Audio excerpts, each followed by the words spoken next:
Mesdames, Messieurs, bonsoir à vous, bienvenue dans l'interview spectaculaire, émission placée sous le signe du soleil et de l'histoire cette semaine dans l'interview spectaculaire avec Montenero, spectacle sur fond d'immigration italienne qui sera visible à 5 reprises dans la région, 5 dates. C'est pas tous les jours qu'un spectacle s'arrête 5 fois dans la région et que l'on doit en compagnie du Sud, c'est toujours pas évident à dire, et on reçoit Martine De Michele qui fait partie de la compagnie. Bonsoir Martine. Bonsoir. Merci d'avoir accepté notre invitation. En deux mots, attaquons tout de suite.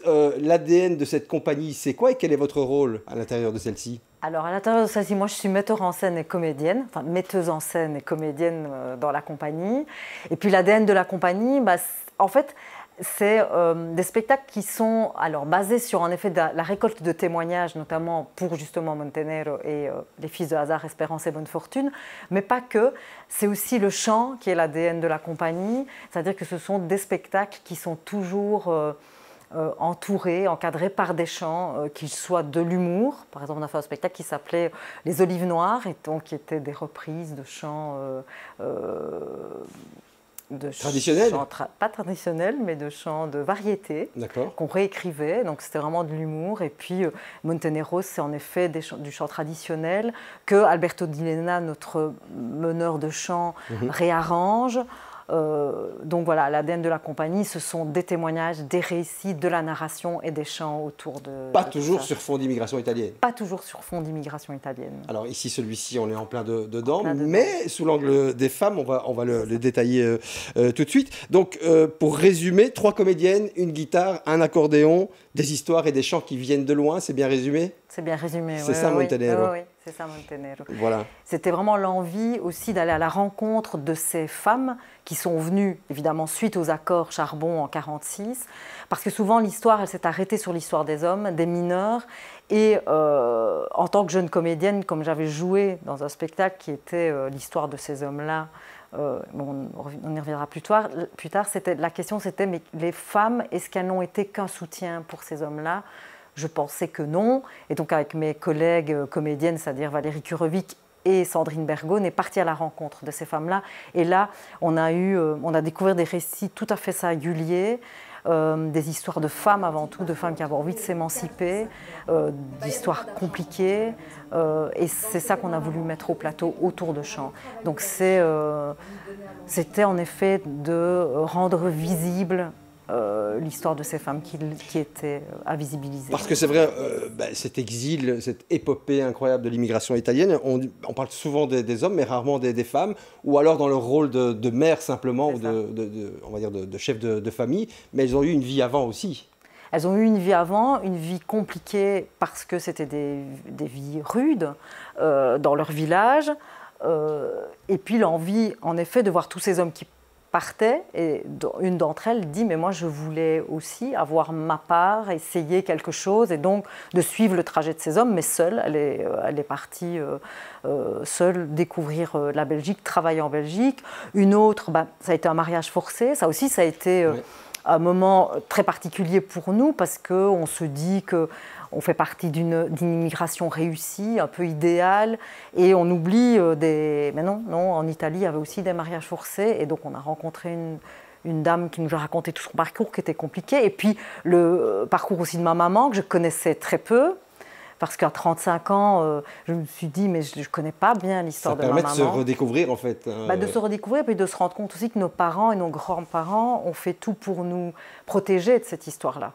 Ils voulaient en effet pour nous une vie meilleure et donc ils ne nous racontaient pas vraiment ça. Donc aller à la rencontre d'eux... Ils ont édulcoré un petit peu l'histoire. Oui, tout à fait. Et donc j'ai voulu aussi aller à la rencontre de l'histoire de ma maman qui fait partie du spectacle. Donc c'est un moment très particulier du spectacle. Et elle a été aussi le guide des rencontres. C'est elle qui m'a dit, mais tiens, va voir telle fille du village, qui m'a orientée, qui m'a accompagnée dans toutes les interviews. Alors, on va plonger un petit peu dans l'ambiance du spectacle. On a récupéré quelques petits extraits. Montenero, donc, 5 dates dans la région. Ce sera les 15, 22, 23 mars au Reux, à Binche et à Anderlu. Et en avril, 2 dates, le 11 et le 13, à Manage et à Chapelle. On s'y plonge et on en reparle juste après. Ça chante pas mal. J'ai été courageuse. Après repasseuse, j'ai trouvé un emploi de femme de ménage à la physique nucléaire. Et puis je soignais une vieille dame le soir et je cousais en plus. Je ne voyais qu'une chose, travailler, gagner de l'argent. Et qu'un jour je pourrais lui dire « Je t'emmerde ».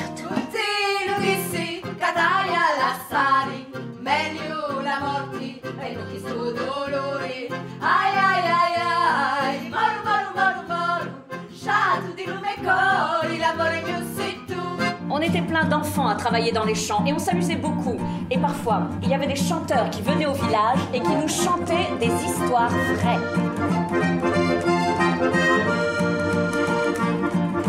E notte notte lo padron sospira, dice che è stata curta la giornata, dice che è stata curta la giornata.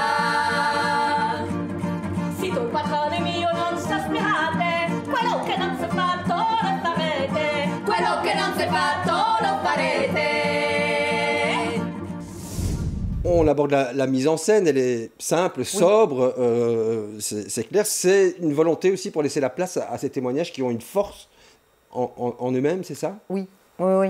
C'était important d'être dans une vraie simplicité aussi pour que ce spectacle devienne, et c'est ce qu'il est devenu, comme on appelle ça, un peu tout-terrain. Oui. C'est-à-dire qu'aujourd'hui, c'est un spectacle qui peut se jouer, en effet, dans une grande salle, avec un éclairage hyper léché, parce que ce spectacle, il est hyper précis dans l'éclairage, dans les placements, etc. Donc, on peut avoir la formule un peu, j'allais dire, top, mais on peut aussi, light, où on peut le jouer dans un salon.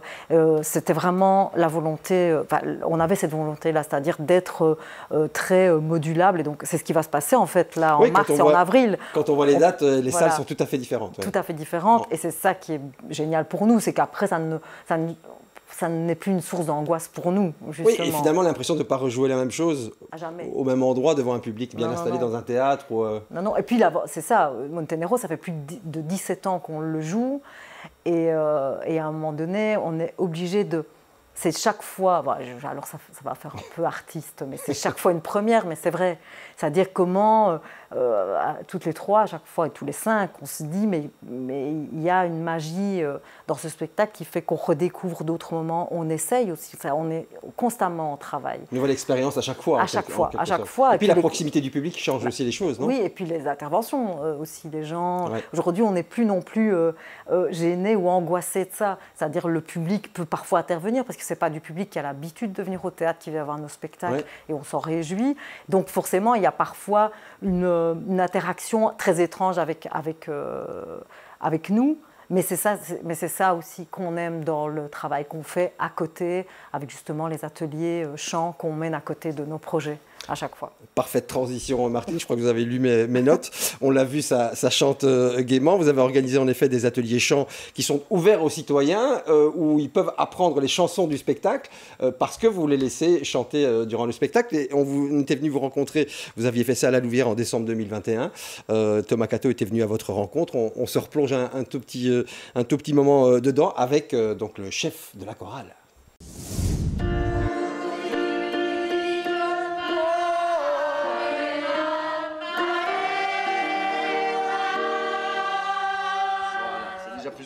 C'est des chants qui, en général, ont à voir soit avec l'immigration, avec le travail. Ce sont des chants de travail, donc soit des chants de paysans. Et ce sont des chants dans les deux spectacles qui viennent de différentes régions d'Italie.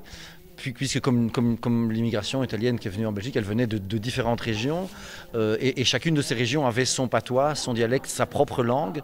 Donc il y a des chants qui sont en italien plus traditionnels, mais il y a aussi des chants qui sont plus dans des patois généralement plutôt du sud, donc de Sicile, des Pouilles, de la région de Naples, des Abruzzes, du Molise.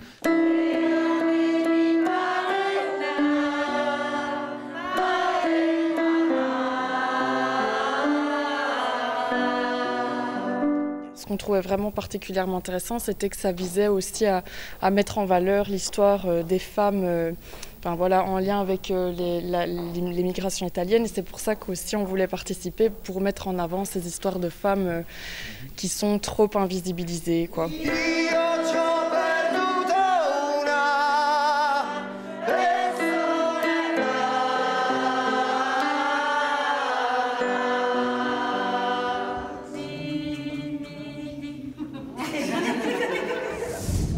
Alors, vous réitérez ce genre d'initiative à chaque fois que vous jouez le spectacle, hein, en fait, et ce sera le cas ici, Oui. Ici dans la région. On commence en fait le 18 mars à mener donc ces 5 ateliers en amont des représentations qu'on donnera, mais à la Louvière, ça c'est par rapport aux Fils de hasard, espérance et bonne fortune. Ce ne sera pas Montenegro. Les deux spectacles sont liés. Hein. C'est ça, c'est lié. Mais donc on va mener un atelier donc tous les lundis à la Louvière. Et les gens qui participeront à l'atelier, qui viendront voir une des représentations des Fils de hasard, chanteront à des moments précis de leur place de spectateur avec les comédiens. Ça permet une grande liberté pour les gens qui participent à l'atelier, c'est-à-dire qu'ils peuvent en même temps participer à l'atelier, mais ne pas être obligés à un résultat. Ça, c'est important pour nous.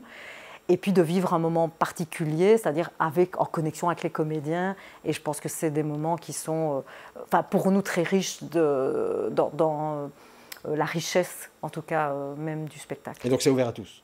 C'est ouvert à tout le monde, oui. Ok, si vous voulez des infos et participer à mon avis, ça, il faut s'adresser à cet atelier chant, à Centrale, donc on vous donnera toutes les informations pratiques, puisque j'imagine qu'il faut s'y inscrire, évidemment, pour savoir exactement combien de personnes participeront. Je vous rappelle donc les dates, 15, 22, 23 à Binche et à Anderlu, et les 11 et 13 avril à Manage et Chapelle. Voilà, on est complet.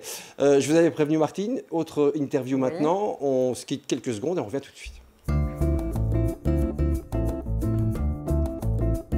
Voilà, vous en avez l'habitude, le petit aparté de fin d'émission. Martine, c'est à ce moment-là que je demande à l'invité, est-ce qu'on peut se tutoyer? Bien sûr. Ça va? Oui. Oui. Allez, non, on y va. Si pas, c'est pas grave. Non, bien sûr que oui. Alors Martine, les origines familiales, elles viennent d'où? Papa, maman, donc les Abruzzes et le Molise, c'est ça? Le Molise, oui. Donc, cette double culture-là, comment tu l'as vécue? Est-ce que tu es bien assise dessus? On dit parfois qu'on est entre deux chaises, finalement on est belge mais italien. Comment tu vis tout ça? Moi, je suis à la recherche des restes de tout ça, des restes de mes origines. C'est qu'est-ce qui nous reste de tout ça avec ce qu'on est, en effet, en étant né en Belgique. Donc oui, c'est un mélange, mais c'est ça. Je pense qu'on est à la recherche en compagnie du Sud, on est à la recherche des restes de tout ça. On entend souvent les plus anciens parler de déracinement. Est-ce que tu t'es déjà senti déraciné? Non, puisque tu es né ici. Mais je pense qu'on ressent le déracinement, par contre, des grands-parents et des parents, et on est porteur de quelque chose de cet ordre-là. Et ne pas l'ignorer, je pense que ça fait du bien aussi pour se construire et comprendre mieux, peut-être des fois des malaises, des questionnements, qui sont présents, je pense, dans les enfants d'immigrés, d'exilés. C'est important de ne pas oublier cette déchirure-là, cette fracture-là. Je pense que quand on dit que l'Italie, c'est une immigration réussie, faut qu'on modère tout ça. Il ne faut surtout pas oublier, aujourd'hui, en plus dans les temps dans lesquels on vit aujourd'hui, il ne faut pas ni tourner le dos à ce qui se passe et être conscient de là où on vient. Quelle que soit l'histoire de la famille, c'est toujours un déchirement, de toute façon. Toujours. De toute manière. Oui. Justement, l'idée du fameux retour ne t'a jamais effleuré l'esprit? Tu as déjà peut-être entendu ça dans le chef de tes parents ou... Non. Non, il n'y a jamais eu, et beaucoup de ceux qu'on a rencontrés en fin de vie, parce que j'ai eu la chance de les rencontrer à 2 moments, les anciens mineurs justement pour les Fils de hasard, à 2 moments. Et quand je les ai revus, ils étaient à la fin de leur vie, ils regrettaient tous de ne pas être retournés. Alors que quand je les ai rencontrés 20 ans auparavant, il y avait cette volonté de dire on est fiers d'être là, d'avoir donné une vie heureuse à nos enfants. Donc ça aussi, comme quoi voilà. Je pense que le fait ça m'a aussi conscientisé sur cette espèce de blessure qu'on peut porter et que c'est intéressant d'exprimer, c'est-à-dire que ce n'est pas que du beau des immigrations réussies. Effectivement. Voilà, merci d'avoir joué le jeu en tous les cas, Martine. Je rappelle les dates de Montenegro, 15, 22, 23 mars, Heureux, Binche et Anderlu, 11 et 13 avril à Manage et à Chapelle. Et on reparlera, on reverra Martine sur cette antenne, puisque bientôt, le 2e spectacle, Les Fils de hasard et bonne fortune, j'ai oublié le 3e Terry, Espérance et bonne fortune, viendra aussi pour 5 dates dans la région. Et on aura l'occasion d'en reparler tout bientôt. Merci Martine, bonne route. Merci Silvio.